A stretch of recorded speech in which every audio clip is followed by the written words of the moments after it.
Buenos días, buenas noches, estén donde estén escuchándonos. Bienvenidos a Justicia Impositiva, un programa de Tax Justice Network, la red de justicia fiscal. Transmitido directamente desde Londres, sede de Paraísos Fiscales. Les hablan Marcelo Justo y Marta Núñez. En este programa, ¿habrá nuevas reglas impositivas para las grandes multinacionales? Las cortes internacionales que deciden los litigios entre multinacionales y los estados. La banca británica, Estados Unidos y el tráfico de drogas. Y América Latina tiene más del 80% del litio mundial, pero ¿puede dar el salto a la producción con valor agregado? Esto es Justicia Impositiva, un programa de Tax Justice Network, la red de justicia fiscal.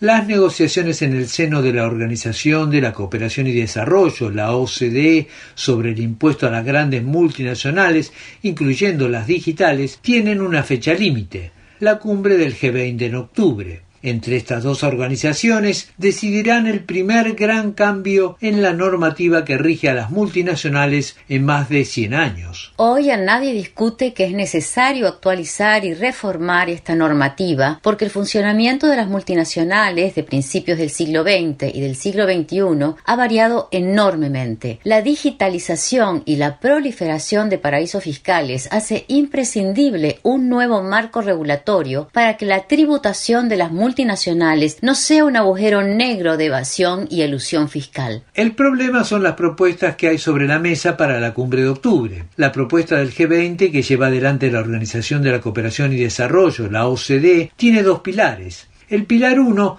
captura una pequeña porción de las ganancias de las 100 multinacionales más grandes del mundo, incluidas las digitales, que son prácticamente la mitad. El pilar 2 se concentra en los impuestos de las más grandes multinacionales en general, unas 8 o 10.000 empresas. Por fuera de estas megacorporaciones queda un enorme universo de multinacionales, todas las que facturan menos de 750 millones de euros anuales, y también las multinacionales del sector financiero, grandes titiriteras de los paraísos fiscales. Pero además el impuesto que se cobrará es bajo, un 15%, y la parte del león de su recaudación irá a los países desarrollados. El acuerdo se parece más a una solución de temas impositivos candentes entre la Unión Europea y Estados Unidos que a un nuevo orden impositivo corporativo para todo el mundo. Justicia Impositiva dialogó sobre este tema con Juan Valerdi, catedrático de la Universidad de La Plata y ex asesor del Banco Central de la Argentina. La proposición de ponerle un impuesto del 15% a las multinacionales como, entre comillas, piso, en realidad se parece mucho más a un techo, porque pensemos que Irlanda, que es una guarida fiscal, su tasa de imposición es el 12,5%. Si pensamos que lo que le van a pedir a las multinacionales es el 15%, está muy cerca de lo que le cobran en una de las guaridas fiscales que usan para llevar sus supuestas ganancias que en realidad no declaran y no pagan impuestos. Ahora, la pregunta del millón no es cuánto le harían pagar a las multinacionales, sino dos cosas. ¿Quién va a controlar que efectivamente esas multinacionales paguen ese 15%, pongámosle? Y la segunda pregunta, que es infinitamente más importante, es cómo se reparte eso. Esa es la discusión de fondo. Si lo que van a hacer es cobrarle el 15% a las multinacionales y el reparto va a tener mucho más que ver con las sedes supuestas que tienen esas multinacionales desde el punto de vista de la centralización de sus patentes o del origen de sus fondos y demás, entonces vamos a tener el mismo problema que ahora, pero agravado, porque las multinacionales, cuando cualquier país que no sea de esos 3 o 4 países centrales, alguien le pida que paguen impuestos, van a decir, no, yo ya pagué allá. Entonces, las claves de esta discusión son nuevamente cómo se reparte y quién controla. Cuando hablabas de la tasa de la República de Irlanda, digamos, la tasa efectiva que pagan las multinacionales en la República de Irlanda es alrededor del 2%. Es decir, que ahí sí habría un impacto para esas multinacionales, más allá del tema de exactamente cómo se va a distribuir eso que se recaude. Es decir, que habría una diferencia bastante concreta entre la tasa efectiva y la tasa real, que de alguna manera haría que el piso del 15%, si bien no es suficiente para nada, no sea tan magro como parece a primera vista. Estamos totalmente de acuerdo en que Irlanda tiene una tasa nominal que con las grandes multinacionales, especialmente con Apple, por ejemplo, no se cumple, como ya vio la Unión Europea, que todavía no logró que Apple pague los 13.000, 14.000 millones de euros que tenía que pagar para compensar un año en el cual prácticamente había pagado bastante menos del 1% de tasa efectiva. Entonces ahí viene lo que decía yo. ¿Quién controla esto? ¿Quién controla que paguen el 15% de sus ganancias en el mundo? Porque no es el 15% de sus ingresos, que son mucho más fáciles de detectar y de alguna manera incluso de generar un reparto relacionado con los ingresos. No, estamos hablando del 15% de las ganancias. ¿Y cómo sabemos cuánto es la ganancia de una multinacional que tiene repartidos en una centena de países por el mundo su facturación, sus gastos, sus patentes y demás? Entonces, es fundamental el tema del control. Resuelto el tema del control, que no es menor, es muy complicado, ¿cómo se reparte? Entonces, ese es el orden de gravedad de la discusión. Y finalmente, hoy, las multinacionales, incluso desde el punto de vista normativo en Estados Unidos, por cuestiones de oligopolio y monopolio, están siendo cuestionadas en sus tendencias monopólicas. No me extrañaría que el día de mañana, justamente por este impuesto que abarca a empresas de altísima facturación, empiecen a dividirse en unidades de negocio que en realidad de alguna manera están efectivamente controladas, pero que se puede diluir la forma en que están controladas y por lo tanto que facturen, por ejemplo, menos de 700 millones de dólares o 700 millones de euros. Entonces, el controlador nuevamente vuelve a ser alguien fundamental. Si el controlador fueran países fuertes como Estados Unidos o Alemania o Japón y demás, o Inglaterra, ellos tendrían una asimetría de información muy grande respecto de ese control y los demás países tendrían que mirar desde lejos a ver qué hacen los que tienen la información fuerte del mundo. Ahora, los que reivindican, digamos, lo que está sobre la mesa, dicen que, bueno, por lo menos hay un consenso de que las multinacionales tienen que pagar un impuesto mínimo. Dicen que esto es un paso para seguir la negociación. Es decir, ¿te parece que estamos dando un paso adelante, un paso al costado, un paso atrás? ¿Cómo lo ves? Bueno, como te decía al principio, el problema que tenés acá es la simetría de poder y de la simetría de información que obviamente va de la mano del poder. Hace algunas décadas las multinacionales no pagaban impuestos en el hemisferio sur y en algunos países del hemisferio norte y pagaban impuestos en los países centrales del hemisferio norte. Luego eso, a medida que fue desapareciendo la amenaza comunista, las empresas multinacionales, junto con la globalización, empezaron a no pagar impuestos en ningún lado. Entonces, lo que está en discusión hoy es que tienen que pagar impuestos, pero si volvemos a la cuestión de pagar impuestos significa pagar impuestos a los países centrales, y por lo tanto el reparto tiene que ver más con eso que con darle al resto de los países del mundo para que puedan ser viables y no estados nacionales fallidos, entonces el problema que tenemos es que lo que hacemos es volver a un mal momento previo, no discutir de fondo la cuestión tributaria mundial y la cuestión de el financiamiento de los estados del mundo y del estado de bienestar en el mundo. Entonces, si esto se presenta como una esperanza y termina siendo un negocio para un par de países centrales, junto con un par de multinacionales que no pueden esconder que ganan mucho dinero, yo no lo veo como un paso adelante. Lo veo como un paso atrás a un momento malo que fue hace 3 o 4 décadas cuando aún pagaban impuestos, pero lo hacían en países centrales. Juan Valerdi, catedrático de la Universidad de La Plata y ex asesor del Banco Central de Argentina.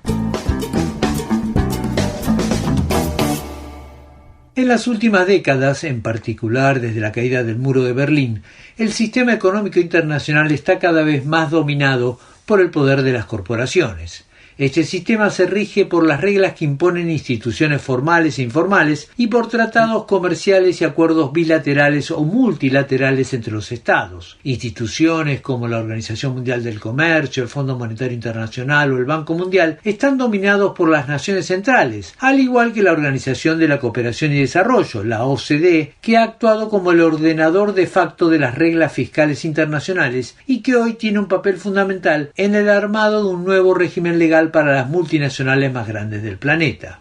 A estas instituciones visibles que establecen las reglas de juego del comercio, la economía y las finanzas se le ha añadido desde los 90 una pata judicial. Esta pata judicial es en la práctica un sistema de justicia paralelo al de las naciones para la solución de disputas entre los inversores y el Estado. En estos tribunales, los inversores extranjeros tienen derecho a demandar a los gobiernos, pero los gobiernos o la sociedad no tienen derecho a demandar a los inversores. En la práctica significa que una multinacional podrá demandar a un país si tiene objeciones a la política pública de un gobierno, objeciones que incluyen la posible pérdida de las ganancias que la corporación esperaba tener con su inversión. El CIADI es el tribunal internacional más conocido para estos diferendos, que se conocen por la sigla en inglés de ISDS, Mecanismo de Solución de Disputas Inversor-Estado.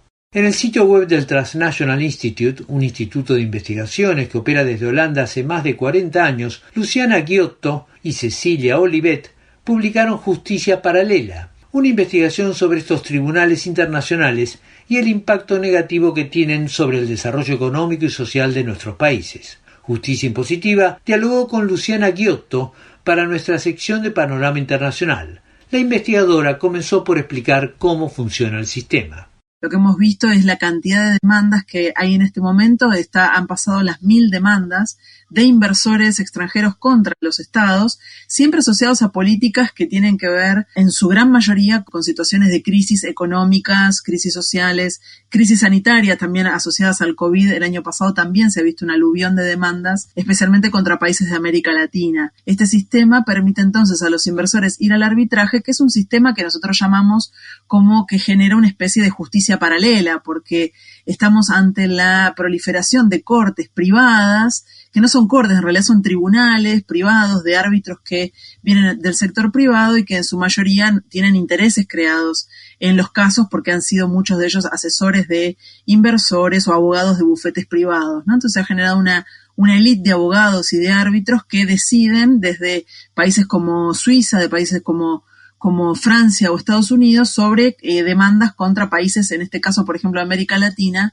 cuando muchas de esas demandas están vinculadas a, por ejemplo, decisiones del Estado para proteger los derechos humanos, derechos laborales o derechos medioambientales también. O sea que el sistema se ha convertido en una camisa de 11 varas, como una especie de chaleco de fuerza para los estados y su aplicación de políticas públicas.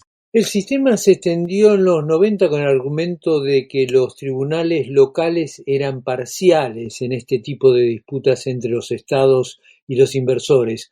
Por lo que dices es todo lo contrario.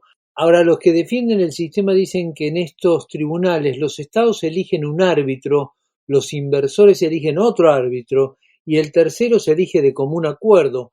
¿No se está protegiendo con este mecanismo la equidad del tribunal? No, porque lo elija, por ejemplo, el Estado, no significa que ese árbitro está atado a decidir a favor del Estado. En realidad, la gran mayoría de los árbitros han tenido y tienen todavía posiciones públicas a favor de los inversores, por ejemplo. O sea, la gran mayoría del sistema funciona a favor de los inversores y, de hecho, la gran cantidad de los casos a escala global han sido decididos a favor de los inversores y no de los estados. Estos árbitros, en su mayoría, son árbitros que vienen del sector privado, que han pasado por estos bufetes de abogados con el fenómeno que se conoce como puerta giratoria, ¿no? Muchas veces salen de ser árbitros y pasan a trabajar en grandes empresas transnacionales. Nosotros desde el Transnational Institute tenemos un reporte donde mostramos la constitución de una élite de árbitros a escala global. Esto significa que hay 15 árbitros que han sido nombrados en el 80% de los casos. La mayoría de estos árbitros, estamos hablando de que de los 15, 14, se han generalmente proclamado a favor de los derechos del inversor en el caso de estas demandas. A pesar de que no es el punto más relevante, en realidad, los árbitros en sí mismos, porque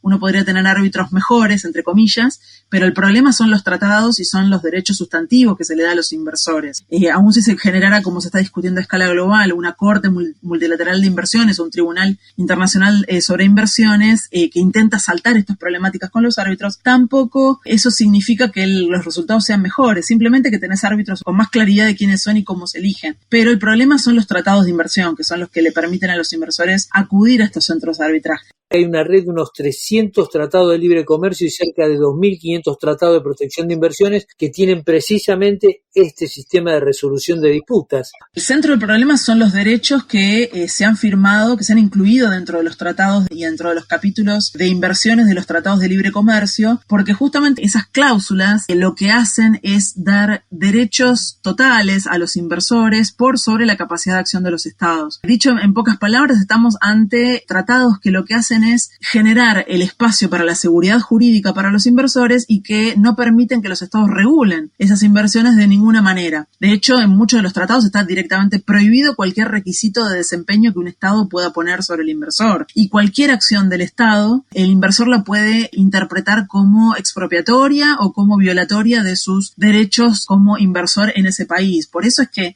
proliferaron de una manera tan amplia estas demandas, porque en realidad los inversores, cuando ellos ven que, por ejemplo, una medida que puede modificar de alguna manera su inversión o afectar su ganancia de algún modo, lo que hacen rápidamente es decir, bueno, escogen una batería de 5 o 6 cláusulas de los tratados que son más o menos siempre las mismas: expropiación directa, expropiación indirecta, trato justo y equitativo, trato discriminatorio, y de esa manera, con esa batería de cláusulas, junto por supuesto su bufete de abogados, van a los tribunales arbitrales donde ellos incluso eligen, porque tienen un menú de diferentes centros arbitrales para elegir, ¿no? También tienen las Cortes Nacionales para elegir. Sin embargo, cuando miramos, ningún inversor extranjero elige las Cortes Nacionales desde que existen los tratados bilaterales de inversión. Van directamente al CIADI o cualquier centro arbitral de los que están dando vuelta y proliferando por el mundo. Están proliferando porque son una exquisita fuente de ganancia para abogados y árbitros, ¿no? Entonces, lo que se está proponiendo es la reforma del sistema, renegociar los tratados para que aparezca en estos tratados un espacio para la política pública. Con eso también sería recortar los derechos de los inversores, recortar la definición de qué es una inversión, porque cualquier cosa es una inversión concebida en estos tratados de los años 90, y entonces habría que entrar en un proceso de reforma de estos tratados, y de hecho muchos países lo han hecho. Algunos han salido del sistema, se han salido del CIADI y de los tratados, como Ecuador, Bolivia y Venezuela. Otros países también salieron de sus tratados de inversión, como Sudáfrica, como Pakistán, como Indonesia. Hay países que están proponiendo modelos nuevos de tratados, como Canadá, como Pakistán, Australia, Nueva Zelanda. Estamos hablando de una enorme cantidad de países que ya han sufrido los efectos de este sistema de arbitraje y que entraron en un proceso de revisar esos compromisos que habían sido adoptados en los años 90. Luciana Ghiotto, investigadora de Transnational Institute, un instituto de investigaciones que opera desde Holanda. El narcotráfico es uno de los negocios más lucrativos del planeta, pero como toda actividad ilegal necesita del lavado de dinero, que todas esas ganancias multimillonarias se conviertan en actividad económica legítima. Este lavado de dinero se realiza a plena luz del día a través de los bancos de 2 países que, en teoría al menos, lideran la lucha internacional contra este delito: Estados Unidos y el Reino Unido. Es decir, que las autoridades de estos países tienen en sus manos la llave para ahogar financieramente al narcotráfico. No es lo que está sucediendo. A pesar de las vociferantes campañas de Estados Unidos, el Reino Unido y otros países centrales, a pesar del endurecimiento de la política represiva, los canales financieros siguen abiertos. La pregunta es ¿por qué? Una reciente investigación de la Universidad de West of England lleva un título que es en sí mismo una respuesta: un mundo hecho para el lavado de dinero, la Alianza del Atlántico debilitando el control del crimen organizado. Justicia Impositiva dialogó con la coautora del estudio, Mary Alice Young, quien explicó así el eje central de la investigación. Organized and financial crime international policies are generally thought of as being effective. Las políticas contra el crimen organizado internacional son vistas por lo general como efectivas. La investigación que hicimos con material de archivo clasificado hasta hace poco tiene 38 cartas que son casi un libro de 379 páginas. En las cartas participan 14 funcionarios clave del gobierno británico, el Banco de Inglaterra, la Asociación de Bancos Británicos y el Tesoro. Y hallamos que si la política de antilavado que estaba proponiendo Estados Unidos era en teoría buena, el Reino Unido estaba subvirtiendo las promesas que había hecho respecto a la colaboración que se necesitaba en esta lucha contra el lavado de dinero. La realidad es que el Tesoro, el Banco de Inglaterra, la Asociación de Bancos buscaban proteger los intereses del sector financiero británico.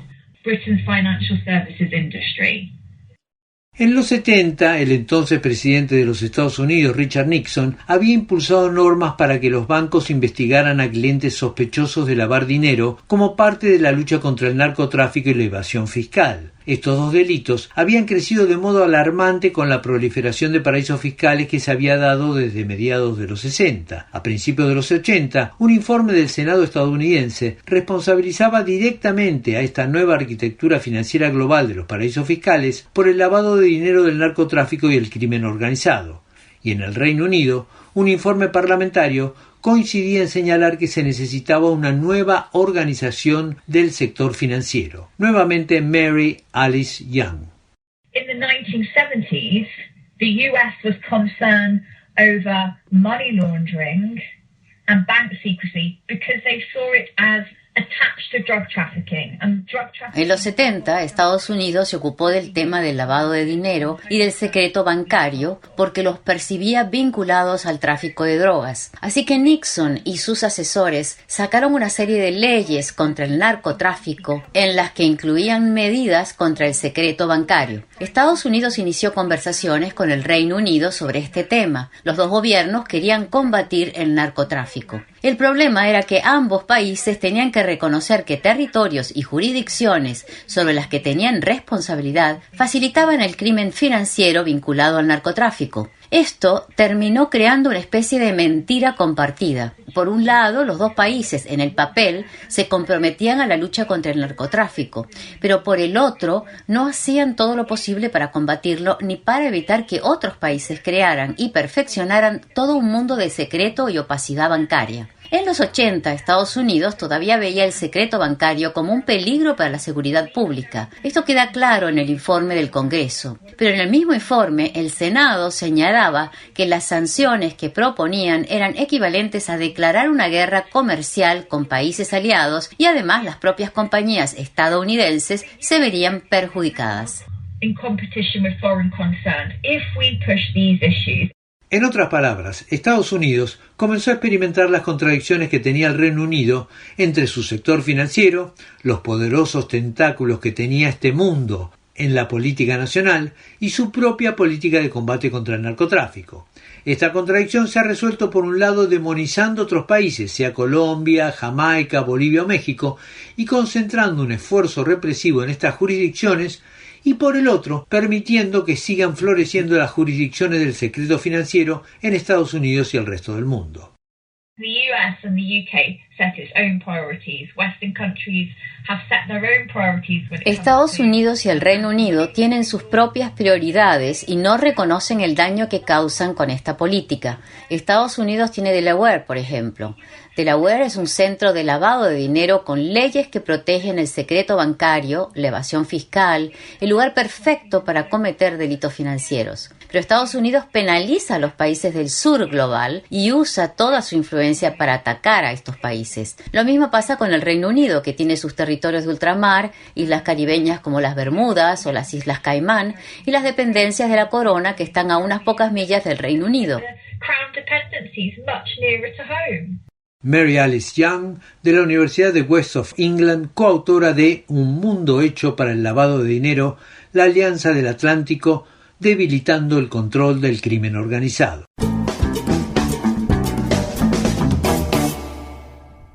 La historia económica de América Latina es en gran medida la historia de sus materias primas.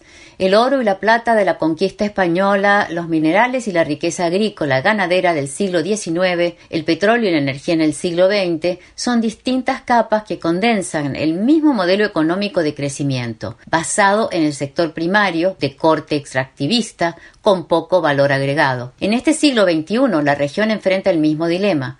¿Cómo convertir esta riqueza primaria en producción industrial, en marcas, en sellos exportables? ¿Cómo dar el salto que dieron economías asiáticas como Japón, Corea del Sur o China? Un nuevo desafío del siglo XXI para la región en términos de materias primas es el litio. El litio se ha convertido en crítico para la llamada transición energética. El creciente consumo y desarrollo de vehículos eléctricos ha creado un fuerte aumento de la demanda de litio para la producción de baterías recargables. y 4 países latinoamericanos, Argentina, Bolivia, Chile y Perú, tienen el 85% de reservas de litio del planeta. El desafío es escapar al modelo extractivista que saca el litio en estado puro de nuestro suelo para luego producir baterías recargables en otras partes del mundo. ¿Es posible, en vez de este modelo, convertirnos en exportadores de baterías recargables? El Observatorio Económico Latinoamericano acaba de publicar un artículo de investigación sobre las políticas que se están dando en los distintos países frente a este metal del siglo XXI. Justicia Impositiva dialogó con el coautor de la investigación, Hiromi Ihima Cruz, quien comenzó por explicar qué se necesita para dar ese salto del producto primario al producto con valor agregado. Se necesita un esfuerzo político y económico también de la clase empresarial muy importante. Es crear acuerdos dentro y tal vez entre los países por desarrollar esta industria. Pero sea realmente por intervención de Estados Unidos, sea por falta de coordinación política entre los bandos políticos, no se ha logrado. Entonces, definitivamente sí se puede. Bolivia es el claro ejemplo de los esfuerzos que se buscan por industrializar el sector primario, ¿no? Es cuestión de coordinación y voluntad política y entre el empresariado de América Latina. Precisamente, Argentina, Bolivia, Chile y Perú tienen el 85% de reservas de litio del planeta. ¿Qué políticas se están dando cada uno respecto al litio? Pues la verdad es muy variado. Por ejemplo, Argentina y Chile, como sabemos, ya son países productores y exportadores. Son los principales de América Latina. Tanto Argentina y Chile están abiertos a la inversión privada. Como sabemos, hay proyectos chinos, estadounidenses, canadienses, alemanes. Bolivia justamente este año apenas está retomando industrializar el litio. Acaba de lanzar un concurso para empresas tanto nacionales como internacionales para utilizar un tipo específico de extracción y procesamiento de litio para obtener litio y sus derivados. Entonces, la actual administración ya está haciendo esfuerzos por retomar proyectos que se habían detenido por el golpe, y por parte de Perú, el gobierno de izquierda tiene planes por desarrollar varios sectores primarios como el litio y como el gas. Ahora, mencionabas el caso de Argentina y Chile, que eran grandes exportadores y estaban teniendo mucha inversión extranjera. Dentro de este esquema de inversión extranjera, ¿seguimos hablando de un esquema de exportador primarizado o empezamos a hablar de un esquema de creación de productos de mayor valor agregado para la exportación? En Argentina hay un proyecto actualmente justamente para empezar a producir baterías de litio, que eso definitivamente es muy importante. Como sabemos, muchos gobiernos latinoamericanos todavía no tienen la capacidad fiscal para invertir en grandes proyectos, además de que es muy cara la fabricación de baterías de litio, por lo que creo que deberían estar abiertos a la inversión extranjera, sí, muy controlada, obviamente que beneficie a la economía nacional. Argentina es un ejemplo de esto. Y Chile, la verdad es que es como el estandarte de la industria del litio en América Latina. Van muy bien, la producción y exportación va perfecto. Que yo sepa, todavía no hay proyectos para industrializar el litio en Chile, pero por el momento tal vez no le hace tanta falta. El litio tiene además un impacto político y seguramente este impacto sea cada vez mayor en la medida en que el mundo entero empieza a depender más del litio. Muchos, de hecho, lo han señalado como uno de los motivos del golpe contra el gobierno de Evo Morales, ¿no? Hablar del litio es hablar sobre hegemonía mundial, sobre China y Estados Unidos. El litio es un material muy importante actualmente, ya que es necesaria una transición energética, tanto del parque vehicular como de los parques solares. Mientras China está invirtiendo grandes cantidades de dinero tanto en África como en Asia y América Latina, justamente en estos proyectos del parque vehicular y eléctricos, Estados Unidos mantiene aún su dominancia hegemónica en un proyecto basado en hidrocarburos. Entonces, controlar el litio de la región de América Latina es una disputa del espacio estratégico entre estos dos países. Definitivamente la influencia política de Estados Unidos afecta mucho para no poder desarrollar esta industria en la región. Ahora, precisamente, digamos, en un mundo tan globalizado y tan desigual, y con el retraso que arrastra la región, puede realmente empezar a usar el litio para producir productos con mayor valor agregado? Es decir, con tanta competencia alrededor, con tantos intereses hegemónicos, con tanto futuro por delante, ¿se puede realmente salir del modelo primario de creación de riqueza económica? Sí se puede. Sabemos que la intervención de Estados Unidos y sus intereses en la región siguen siendo muy fuertes, por lo que no me atrevería a decir que es de manera muy fácil poder desarrollar esa industria. Creo que Chile y Argentina podrían ser unos buenos modelos. Por ejemplo, una empresa estatal argentina está buscando ahorita competir con las demás empresas extranjeras. Podría ser una opción, una muy buena opción para desarrollar el litio, la verdad. Es muy importante un buen marco regulatorio que busque finalmente beneficiar al país, principalmente de manera fiscal, ¿no? Obtener recursos, tal vez para desarrollar proyectos estatales, como será el caso de Argentina. El economista Hiromi Ihima Cruz y el litio, la materia prima del siglo XXI en América Latina. Llegamos así al final de esta edición de Justicia Impositiva. Y no olviden que pueden seguirnos en Twitter, @J_impositiva. O suscribirse a nuestra página web www.justiciaimpositiva.com. Desde los estudios de Tag Justice Network se despiden Marcelo Justo y Marta Núñez. Hasta la próxima.